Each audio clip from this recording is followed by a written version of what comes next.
Tonight, after 33 years, a famous and haunting cold case has returned to the hot center of the spotlight. Eitan Pates, one of those first faces to stare at us from the milk cartons.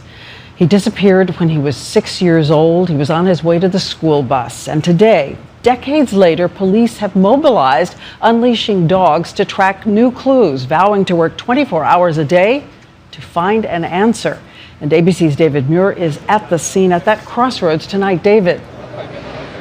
Diane, good evening. As you know, for 33 years, the parents of that little boy didn't move. They didn't change their phone number, hoping that one day alive he might call them. Well, tonight, in what could be a major break in the case, authorities are back on the very same block looking for traces of their son.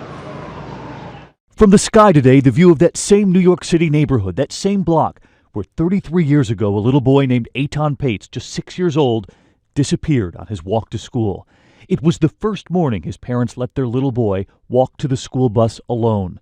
The national headlines of his disappearance frightened an entire nation of parents at a time when little attention was given to children who'd gone missing. The case ignited a movement, President Reagan at the time declaring Missing Children's Day. Tonight, more than 3 decades later, a major break. The FBI and NYPD are suddenly back, now believing it's possible Eitan never got further than his own block that morning. Dozens of agents today preparing to dig out a basement in a nearby building along the path the boy took that morning. ABC News has learned that in recent days, a carpenter, a handyman who once worked in that building, has now been questioned. A cadaver dog brought to the carpenter's old workshop, then picking up a scent.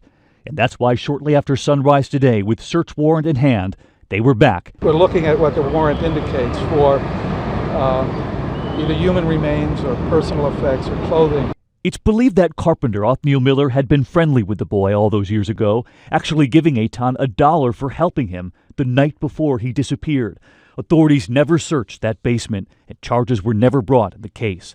Tonight, back in that Soho neighborhood of New York, the Pates family is still there, still torn. The father sitting down with ABC News a little more than 2 years ago. I still gag with the fear that this child must have felt.